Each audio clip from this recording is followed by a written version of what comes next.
Aleluia. Amém, amados? Creia, porque quem promete garante, como diz o louvor. Quem te prometeu garante. Se foi Deus que falou, Ele vai fazer. Aleluia. Aleluia. Porque eu vi muita coisa sendo quebrada hoje aqui nesse lugar. Não foi pouca coisa não, é coisa forte, pesada, irmão.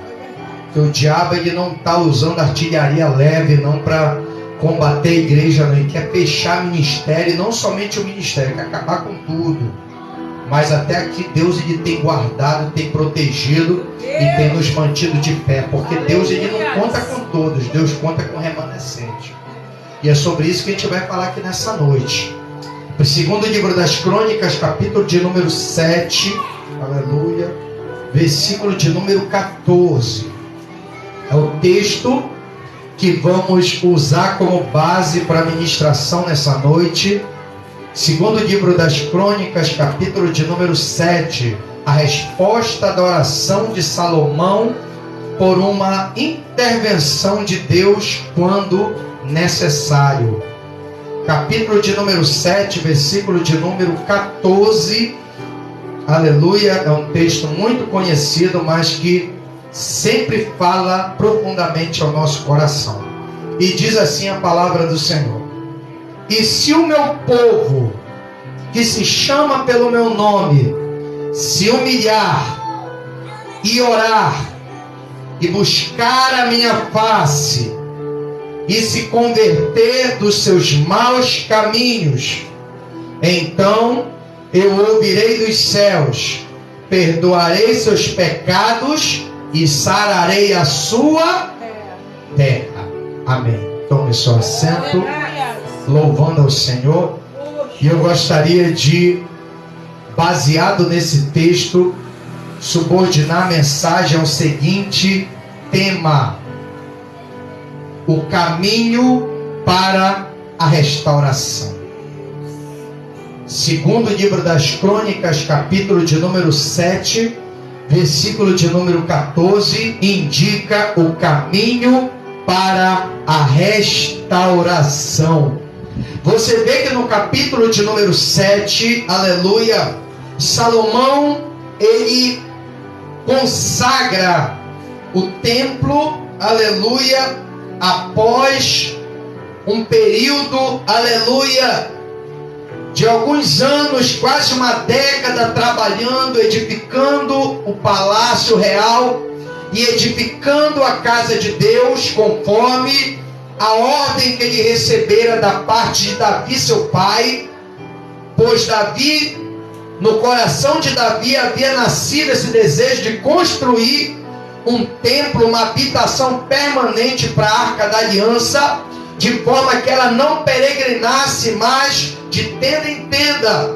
Mas o próprio Deus, pela madrugada, fala com Natã no dia seguinte, de manhã cedo, para ir até Davi entregar uma mensagem de que Davi não seria, aleluia, aquele que edificaria a casa ao Senhor, porque suas mãos estavam manchadas de sangue e ele era homem de guerra. Mas num tempo de paz, Deus levantaria um sucessor, aleluia, que assentaria no trono, o seu reino seria pacífico e nos seus dias Deus o capacitaria a edificar essa casa que seria edificada em memória do nome do Senhor.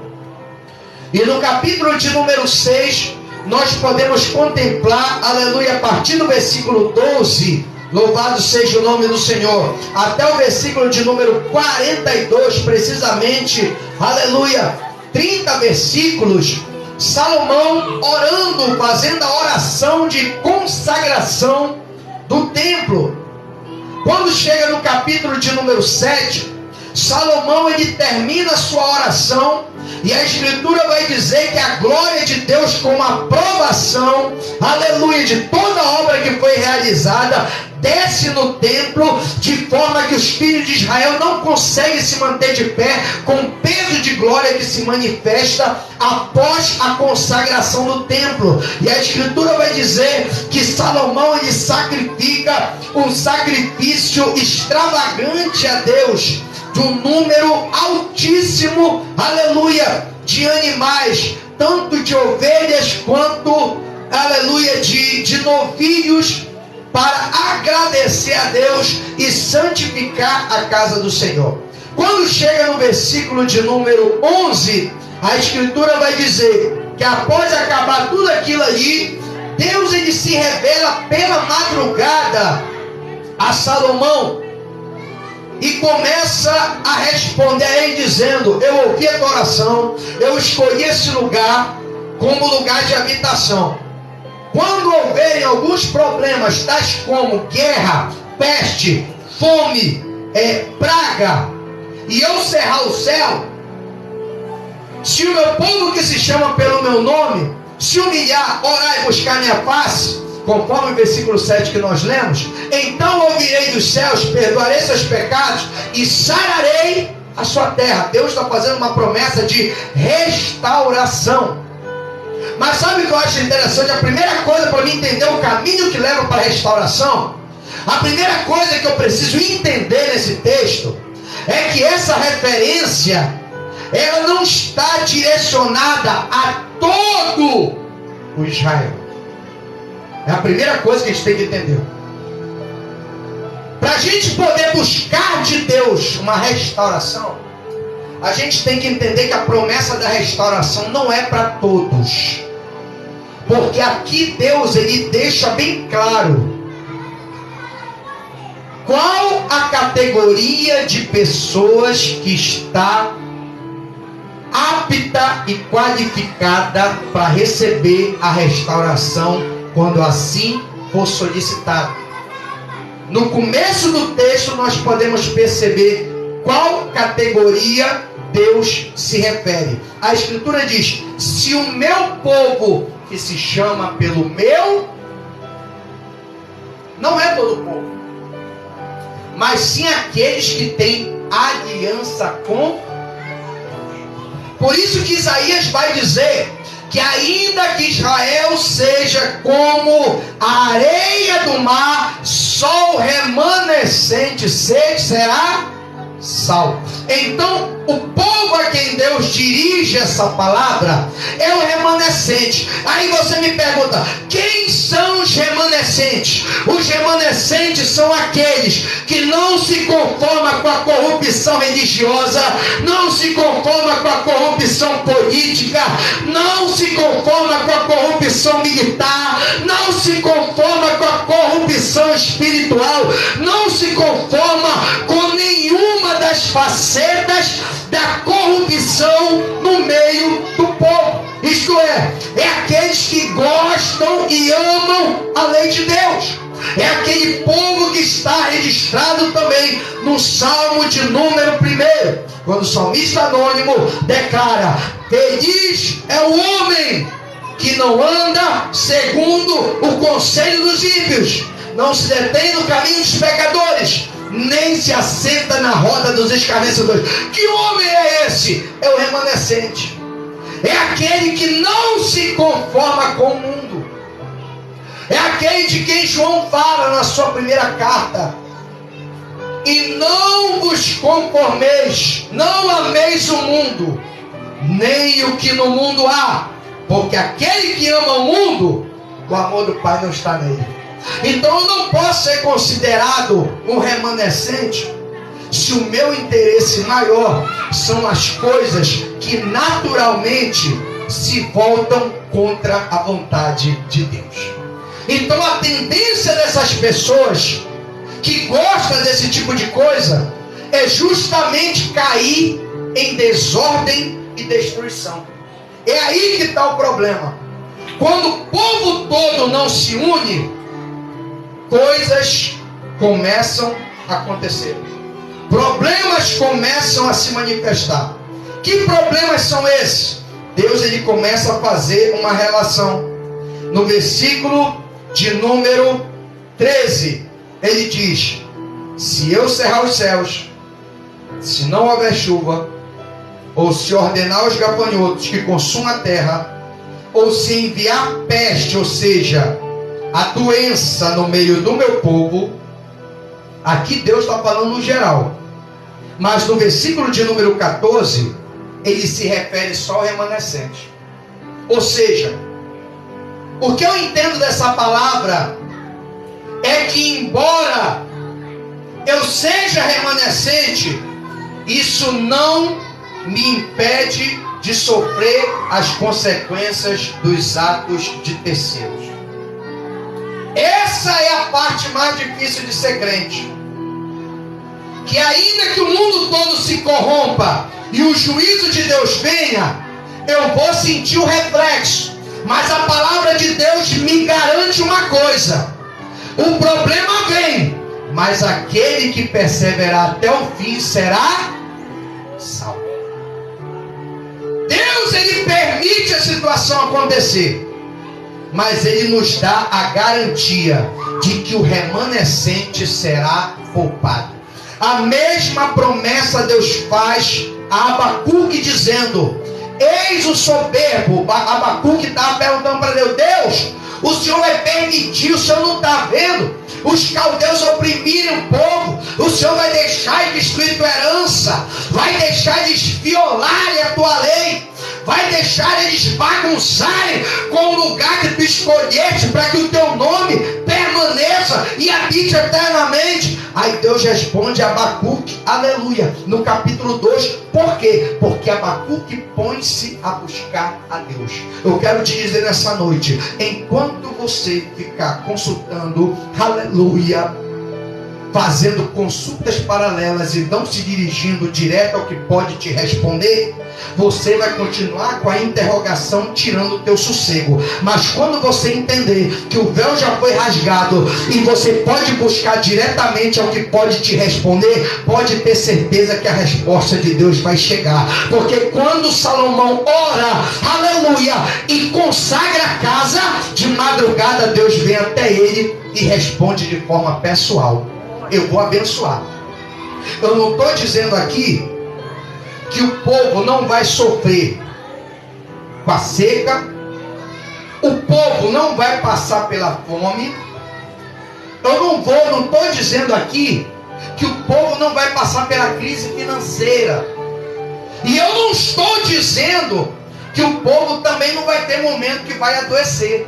Mas tem um porém, eu estou te dando uma garantia, e essa garantia, ela é dirigida direto a uma classe distinta, chamada remanescente, que quando, aleluia, a seca vier, a crise financeira vier, a enfermidade vier, aleluia, a crise financeira vier, se o meu povo, que tem aliança comigo, se dirigir a mim, eu vou entrar com providência. Eu não vou entrar com providência para todos, mas para aquele que tem aliança com. Então eu aprendo o quê?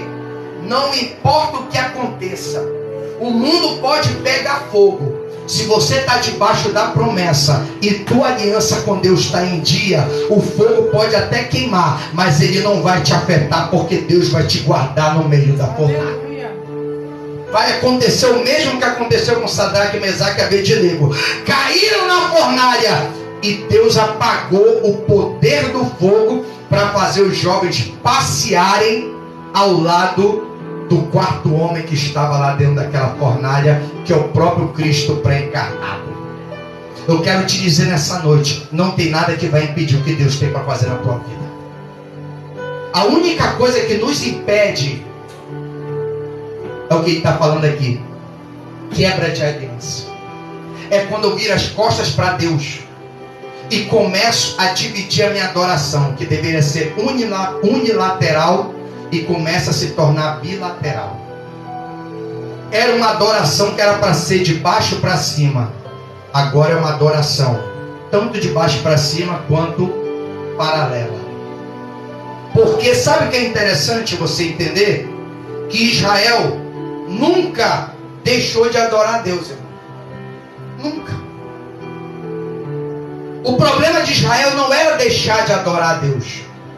O problema de Israel era adorar a Deus e incorporar a adoração a algumas entidades, alguns deuses paralelos, para todo mundo está todo mundo junto e misturado na mesma adoração.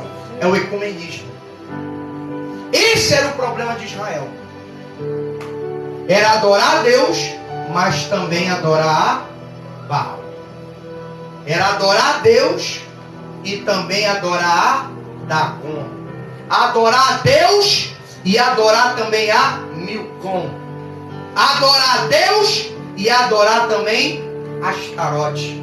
E assim vai, irmão. Se eu fizer uma relação do paralelismo da adoração de Israel, a divisão da adoração de Israel, você vai entender que o que Deus exige aqui é exclusividade, porque o primeiro caminho para a restauração é você entender que a tua comunhão com Deus tem que ser exclusiva. Você não pode colocar terceiros na tua relação, você não pode permitir que terceiros intervenham, se envolver numa adoração que deve ser exclusiva. O primeiro passo, se todos esses problemas se abaterem, a porta se fechar, crise financeira chegar, a doença chegar, e Deus começar a permitir várias situações, se o meu povo que se chama pelo meu nome, ou seja, se o meu povo que é casado comigo, tem uma relação comigo, uma aliança comigo, Deus exige exclusividade. É por isso que não adianta tentar, aleluia, viver para Deus com o coração dividido. O que Tiago diz no capítulo 4 da sua carta universal? Infiéis. É um confronto ao mundanismo. De onde vêm as pelejas e as brigas entre vós? Vocês lutam, vocês guerreiam, e vocês não conseguem conquistar nada. Quando conquista, dura pouco na mão de vocês. Por quê? Porque o que vocês pedem e o que vocês conquistam é para os vossos próprios deleites, é para os vossos próprios interesses. Tudo que vocês pedem é para satisfazer o desejo do vosso coração, e a obra de Deus fica de escanteio. Já viu aquele crente que pede para Deus: Senhor, me dá um carro para ele poder ajudar os irmãos para chegar na igreja, e até mesmo facilitar meu deslocamento. Aí Deus vai dar o carro, o irmão pega, toma posse da vitória, quando pensa que ele vai servir os irmãos, e até mesmo facilitar o deslocamento para a igreja, ele começa a desviar para outros cantos, não tem tempo mais para a igreja, não tem tempo para a escola dominical, nunca tem disposição para ajudar ninguém. Aí depois vem dizer: foi Deus que me deu. Esse carro aqui é da obra. Mas só vai para lugar que não tem relação com a adoração a Deus. Ou seja, a pessoa que não tem aliança com Deus não tem interesse em Deus. Vai buscar ajuda do Egito, ajuda da Síria, ajuda, aleluia, do Egito, da Síria. Ou seja, ele procura sempre um meio paralelo de resolver o problema, mas nunca vai diante daquele que pode resolver. Sabe por quê? Porque no fundo ele sabe que o problema não está em Deus e nem na situação, está nele. É por isso que ele não vai até Deus, porque ele já sabe o que Deus vai falar. Já sabe. Sabe o que Deus vai falar? Estou sentindo a tua falta de madrugada. Estou sentindo falta quando tu contava só para mim, agora está contando para todo mundo nas redes sociais. Menos para mim. Como diz aquele meme: Jesus não tem perfil em Facebook não, irmão. Não adianta ficar jogando lá, que o negócio tem que ser no particular. É o que o próprio Jesus ensina. Quando orares ao teu pai, ora em secreto, entra no teu quarto, fecha a porta, fala com teu pai em secreto, que aquele que te vê em secreto, em público te recompensará. Ou seja, uma coisa simples, mas se torna difícil para quem não tem o hábito de obedecer. Para quem não tem conserto com Deus, tudo relacionado a Deus é mais difícil. Porque João deixa bem claro que os mandamentos de Deus não são pesados, eles são leves para quem decidiu obedecer. Primeiro passo para a restauração: aliança com Deus, irmão. Você tem que ser remanescente. O remanescente nunca vai se conformar com a situação. O remanescente é aquele que sempre percebe quando algo errado está acontecendo e algum problema está atrasando o avanço da obra. O remanescente geralmente é o atalaia do povo. É aquele que viu o lobo e começa a avisar. É aquele que vira o problema, está percebendo o problema e ele resolve avisar. E o fato dele avisar se torna motivo de conflito. Por quê? Porque quem está na carne não se dá bem com quem está no espírito. A verdade é essa.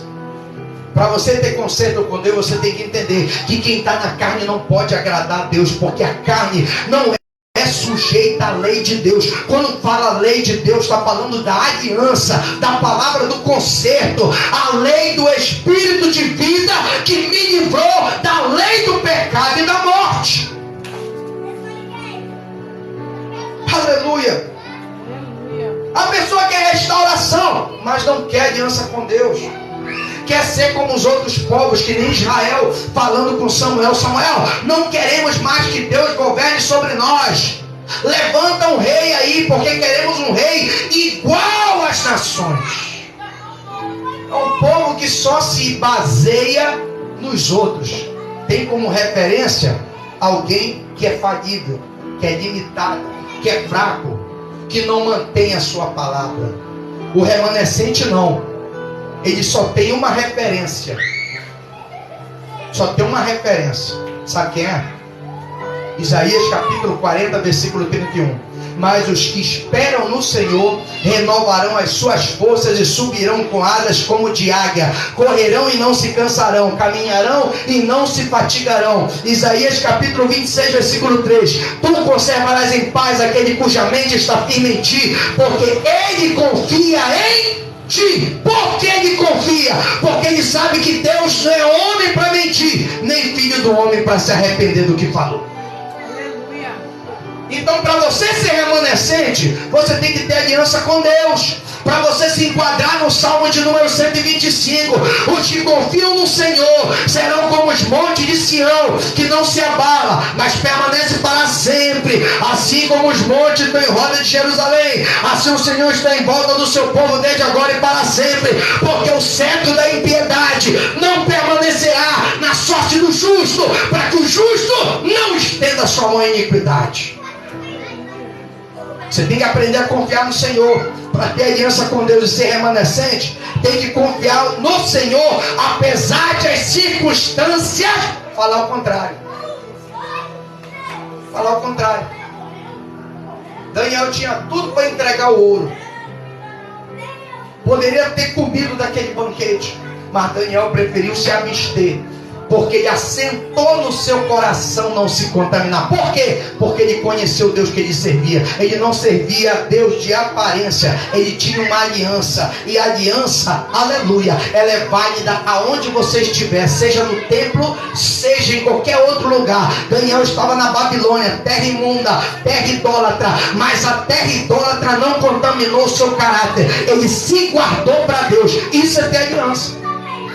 É ser fiel na frente e ser fiel atrás. Tem gente que só é fiel na frente. Quando é atrás, falta com caráter.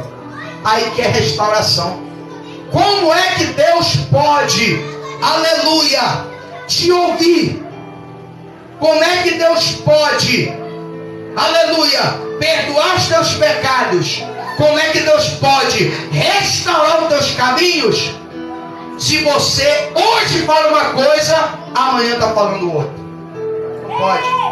Tem que ter aliança com Deus. Primeiro caminho, primeiro passo, que é que leva ao caminho da restauração. Aliança com Deus tem que ser remanescente. E remanescente não é todo mundo. Remanescente é aquele que tem consciência que já está ressuscitado com Cristo. Não é aquele que ainda tem dúvida, é aquele que tem consciência. Eu não sou mais quem eu fui. porque aquele que eu fui já está sepultado, e agora aquele que vive em mim é maior. Paulo, ele tinha consciência disso, por isso ele diz: Cristo vive em mim. Aí ele fala para Timóteo: eu sei em quem eu tenho crido, o qual é poderoso para guardar o meu depósito até aquele dia. Ele não vai deixar eu vacilar no meio do caminho. Ele vai me guardar até o último minuto de vida. Seja remanescente. Não seja como os demais. Vão fazer cara feia, vão fazer bico, vão te rejeitar, vão se incomodar com a tua presença, mas não te preocupa, porque se a presença de Deus está aqui, aquele que está incomodado que se mude, porque só gosta da presença de Deus quem é remanescente, só gosta da glória de Deus quem é remanescente. Quem não é remanescente se incomoda até com a manifestação da presença de Deus. Sabe por quê? Porque é treva. Treva e luz não dá certo. A Escritura diz: as trevas tentaram compreendê-lo, mas não conseguiram, porque a luz prevaleceu. Remanescente. Primeiro caminho, primeiro passo no caminho para a restauração: remanescente. Não é todo mundo que vai para o céu, só quem tem aliança. Não é todo mundo que vai ser curado, que vai ser liberto, que vai ser protegido. É só o remanescente. Deus tem compromisso com o remanescente. Deus não tem compromisso com o rebelde. Deus não tem compromisso com o desobediente. Deus não tem compromisso com o mentiroso. Deus não tem compromisso com o falso. Deus não tem compromisso, aleluia, com quem não tem compromisso com Ele. Deus só tem compromisso com remanescente. E remanescente, independente do que esteja passando, ele não arreda o pé da presença de Deus. Não arreda o pé. Ele permanece firme, constante e sempre abundante na obra do Senhor, sabendo que o seu trabalho não é vão no Senhor. Amém? Então essa promessa não é para todo mundo. Essa promessa é só para o remanescente. E como é que você sabe que você é remanescente? Quando não é qualquer coisa que te tira da presença de Deus. Com todos os motivos para você sair, você não sai. Porque você sabe aquilo que Pedro chegou à conclusão no capítulo 6 de João, quando Jesus pergunta para os apóstolos, após a grande multidão de discípulos virar a costa para ele, porque ele falou que ele era o pão da vida. Eles não gostaram não, eles queriam pão só para encher a barriga, mas eles não queriam servir o pão da vida. Viraram as costas e disseram: esse discurso é duro, ninguém suporta. Viraram as costas e deixaram ele só, ficou só 12. Jesus olha para os 12 e diz: e vocês, querem se retirar também? Pedro toma a palavra e diz: para quem iremos nós? Isso é remanescente. Para onde eu vou? Se eu sei que tu és a solução, se eu sei que tu és a saída, tu não só tens a saída, mas tu és a saída. A hora que eu sair de ti, eu vou ficar sem saída. A hora que eu me perder do Senhor, eu vou ficar sem solução, porque eu sei que tu és a solução. Eu estou conjecturando o que Pedro queria dizer. Para quem iremos nós? É interessante que ele fala por todo mundo, irmão. Porque o povo também sabia. Entende? Que não tinha outro. Com tudo que eles presenciaram, que eles participaram, que eles viram. Aleluia. Agora eu vou me afastar de Deus porque alguém fez cara feia para mim? Não, irmão. Pode fazer cara feia, pode se entortar todo. Quero saber. Contanto que a presença de Deus não saia, estamos aí. Tu tens a palavra de vida eterna e nós temos crido e conhecido. É isso que consolida o remanescente, é o conhecimento. Não basta crer, dizer que é crente, dizer que confia, se você não conhece. E para conhecer tem que ter experiência. Então Pedro está dizendo: eu já vi do que tu és capaz, eu já vi o que tu pode fazer, então não tem outro igual o Senhor. Então o caminho é esse, o caminho da restauração é esse. Então estamos juntos e eu não abro mão. Aleluia. Remanescente. Segundo passo para o caminho da restauração: primeiro, tem que ser remanescente, tem que ter aliança com Deus. Segundo,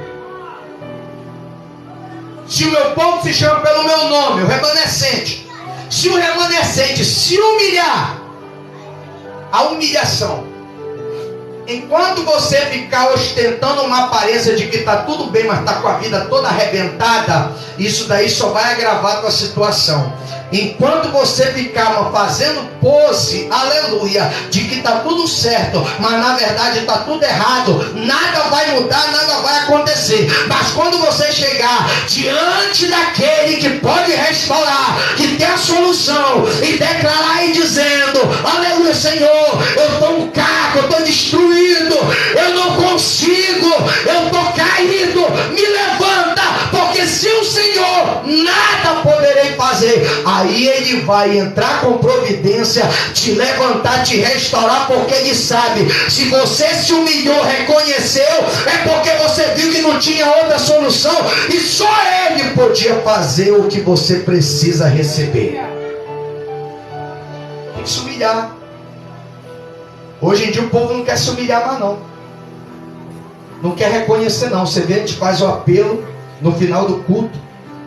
Sabe que a pessoa está com a vida toda errada, mas quer mostrar que está tudo bem. Aí enquanto isso o diabo vai destruindo. Mas quando aparece alguém reconhecendo publicamente que a situação não está boa, mas está precisando de restauração, vem e reconhece, você pode observar, se for verdadeiro, daqui a algum tempo, quando você reencontrar, você não vai encontrar mais daquele jeito, vai encontrar diferente, de pé, brilhando, resplandecendo e sendo usado por Deus, porque é assim que Deus faz. Quando a pessoa reconhece, ele percebe que a pessoa não vai usar o nome do Senhor, mas vai se deixar ser usado por Deus, porque quem é orgulhoso gosta de usar Deus para os seus propósitos, mas quem é humilde se deixa ser usado para os propósitos dele. É o que ele quer que manda, e não o que eu acho que deve ser. Essa é a diferença. O orgulhoso usa, o humilhado, ele é usado. Ele é usado. E quem usa, termina na vergonha. Quem gosta de usar Deus, acaba sendo envergonhado. Mas quem se compraz em ser usado por Deus, aí Deus faz questão de exaltar, de promover, de glorificar. Sabe por quê? Porque ele sabe que quando Deus colocar ele lá em cima, ele não vai sentar no trono que pertence a Deus, mas ele sabe qual é o seu lugar e seu projeto, o seu propósito no reino de Deus. Não vai fazer que nem um diabo querendo sentar na cadeira de Deus, querendo ser Deus, mas vai fazer que nem Jesus, vai esperar o tempo para reinar ele e o Pai. Vai se assentar comigo no trono, assim como eu me assento com meu Pai no seu trono. Vai querer sentar acima do poderoso, vai sentar lado a lado, no tempo certo. Se humilhar, tem que fazer aliança, tem que se humilhar, tem que reconhecer que Deus é Deus, que quem manda é Ele, você tem que obedecer. Caminhe para a restauração.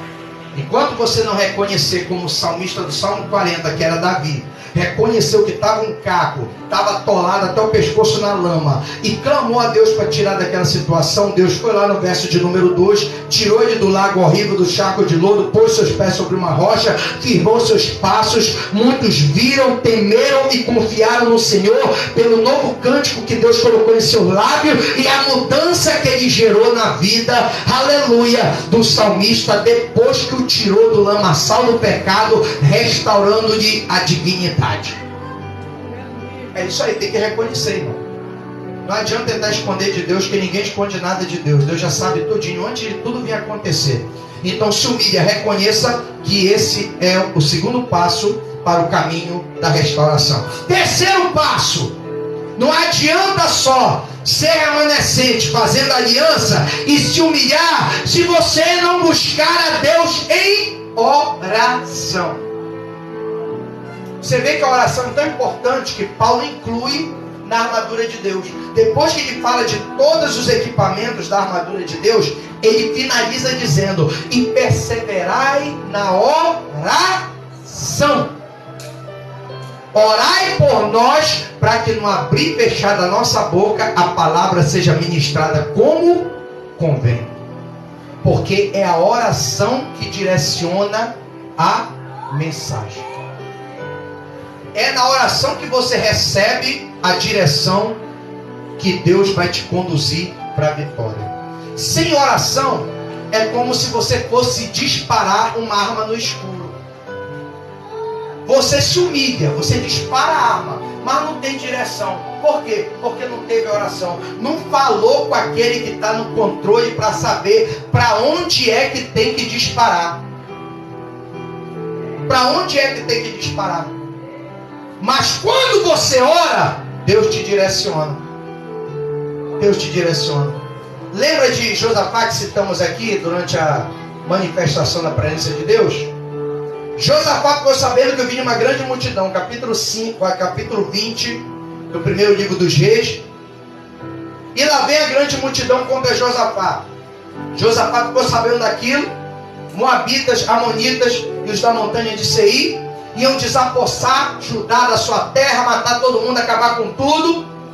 E Josafá temeu, mas a palavra de Deus diz que ele teme e põe-se a buscar a Deus. Ele faz um jejum e vai orar lá na casa de Deus, entre o pórtico e o altar, que é o lugar do socorro, e vai orar a Deus e clamar a Deus, explicar a Deus o que estava acontecendo, lembrar a Deus o que ele fez no passado, pedir a Deus o que ele fez no passado faça no presente, e suplicar que Deus se lembre do seu amigo Abraão lá atrás, que fez uma promessa para ele, da qual eles eram participantes. Aí qual foi a resposta de Deus? Vocês não vão mais pelejar, porque agora a briga é minha. Vocês não podem fazer nada, eu é que vou fazer. Tem situação que é só Deus para agir. Tem situações que não importa a tua experiência, as tuas habilidades, os equipamentos de batalha que você tem coisa que é só Deus para fazer. Josafá estava debilitado, acabou de voltar de uma guerra, não sabia o que fazer, porque não tinha as mínimas condições de encarar o adversário. Ele foi clamar a Deus, o que Deus falou? Aleluia, nessa peleja não terei de pelejar, porque não é vossa, do vosso Deus. Saía ao encontro daquela multidão, subia a ladeira de Ziz, aleluia, e encontra ele lá no vale, porque eu vou estar lá esperando vocês. A palavra de Deus diz que pela madrugada eles se levantaram, começaram a adorar, e à medida que eles adoravam, os inimigos começaram a ficar confundidos, e um ou outro se mataram. Quando Josafá chega lá, a escritura vai dizer que só achou, aleluia, cadáveres estirados sobre o vale, que levou 3 dias para despojar, de forma que o nome daquele vale chamou-se Vale de Beraca, ou Vale da Bênção. Sabe por quê? Porque eles oraram e Deus deu a direção. Deus agiu. Deus restaurou. Sabe por que Deus restaurou? Porque Josafá estava militarmente no vermelho. Ele não tinha equipamento de guerra suficiente para lutar, ele estava no vermelho. Quando ele chega naquela grande multidão que levou 3 dias para despojar, ele colocou o estoque de armas em dia. Restaurou a capacidade bélica. Sabe o que Deus está falando aqui nessa noite? Se você buscar Deus de oração, mesmo sem força, sem condições, mesmo debilitado, aleluia, Deus, ele vai restaurar o teu estoque bélico. Você que chegou na presença dele com palma de língua na mão, aleluia, cansado, debilitado, fadigado, você vai levantar dessa situação cheio de energia e capacidade para vencer, porque ele vai te dar direção e vai manifestar a sua glória em teu favor. Vai te restaurar. O que estava faltando, Deus vai providenciar. Josafá estava sem arma completamente para lutar. O que aconteceu? Despojou o inimigo e o estoque bélico foi recuperado para a glória de Deus. O que acabou na vida dele, Deus reabastecer. Quando o crente está no vermelho e não busca Deus, ele morre no vermelho, irmão. Mas quando ele está no vermelho e busca Deus, Deus ele faz com que ele volte para o azul, porque Deus ele vai colocar o que está faltando no seu devido lugar. Vai restaurar. Restaurar é justamente isso. É colocar no lugar o que está fora do oração. Tem que falar com ele para ele responder. Terceiro e último passo. Quarto passo, perdão. Primeiro é ter aliança, se humilhar, orar. Agora, buscar a minha face. O que é buscar a face de Deus? Buscar a face de Deus significa você procurar conhecer como Ele é e buscar se parecer com. Quer ser restaurado? Aprenda. Busca Deus. A Escritura diz: e conhecereis a verdade vos libertar. Vai te libertar de quê? Daquilo que te separava de Deus, que te deixava diferente de Deus, que manchava a imagem e semelhança de Deus na tua vida. Ou seja, se você buscar a palavra de Deus e aprender como deve andar, como ele fala em João 8,31, e disse Jesus aos judeus que creram nele: se vós permanecerdes na minha palavra, verdadeiramente sereis meus. E o que é um discípulo? Um discípulo é um aprendiz, é alguém que quer ser igual ao outro. Alguém que anda junto e de tanto andar junto, fica parecido com ele. Então o que Deus está falando aqui? Quer ser restaurado? Busca parecer com ele. Não se pareça com o inimigo que é mentiroso, que é traiçoeiro, que é traidor.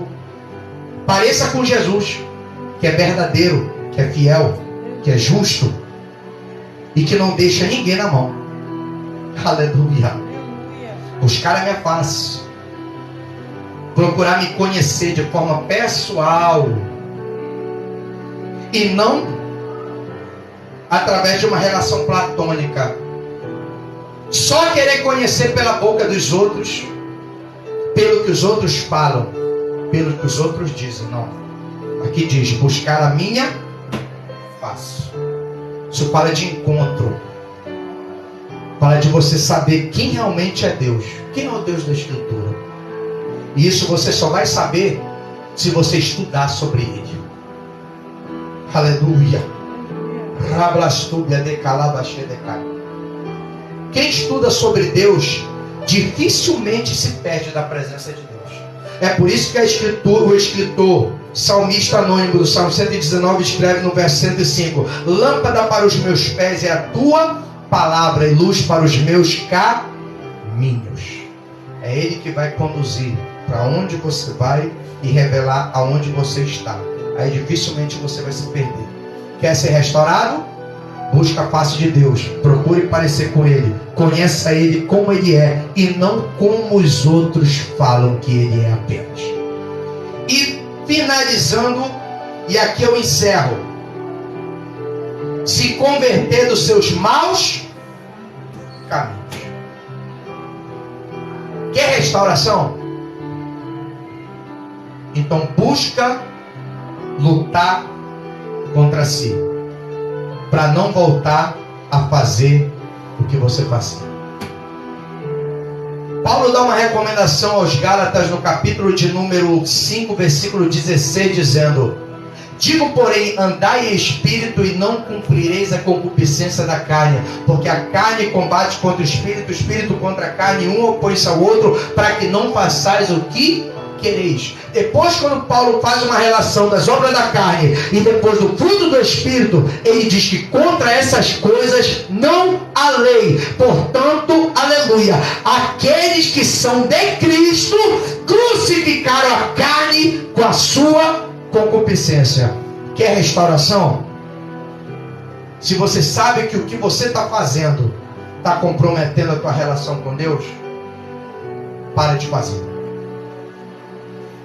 Porque o salário do pecado é a morte, mas o dom gratuito de Deus é a vida eterna por meio de Cristo Jesus. converta-se dos seus maus caminhos. Lembra da chamada da salvação lá em Isaías 55, versículo 6 e diante? Aleluia, que diz: buscai o Senhor enquanto se pode achar, invocai enquanto está perto. Deixe o ímpio o seu caminho e o homem perverso os seus pensamentos e converta-se ao Senhor. Volte-se para o nosso Deus, que é grande em perdoar, porque não são os meus caminhos vossos caminhos, não os vossos pensamentos os meus pensamentos. Como o céu, aleluia, é mais alto do que a terra, assim os meus pensamentos, os meus caminhos são mais altos que os vossos pensamentos e os vossos caminhos. Aleluia. Não é porque eu gosto das coisas erradas que eu tenho que achar que Deus compactua com o que é errado só porque a mão dele ainda não desceu no meu lombo. Sabe o que é isso? É oportunidade de restauração. Mas tem que ter cuidado, porque tem um texto lá em Amós capítulo 4 que diz: e porque eu te fiz isso, ó Israel, prepara-te para te encontrar com teu. Aí tem gente que usa essa palavra para pregar sobre arrebatamento, né, irmão? Não tem nada a ver com arrebatamento. Tem a ver com essas situações que nós citamos aqui: peste, praga, fome e espada. Se isso não resolver, eles vão ter que encarar Deus pessoalmente. Então, irmão, antes de encarar Deus pessoalmente, é melhor no primeiro juízo já criarmos vergonha e tomarmos posição com Deus. Amém? Só assim a restauração vai chegar. E assim, o que um dia foi destruído será restaurado para a glória de Deus. Coloque-se de pé nessa noite. Vamos agradecer ao Senhor. Aliança com Deus, humilhação, oração, busca pela face de Deus e conversão dos maus caminhos. Passos que conduzem para o caminho da restauração. Não adianta dizer que não vai fazer e chegar lá na frente e faz. As tuas palavras têm que condizer com as tuas obras. Se não é para fazer, não faça. Poupe-se para que Deus tenha liberdade para te restaurar, porque Ele tem uma restauração para a tua vida. Aleluia. Deus, eu quero te agradecer nesta noite. Abençoa o teu povo, Senhor. Abençoa a tua igreja, que presencialmente está aqui ouvindo a tua palavra.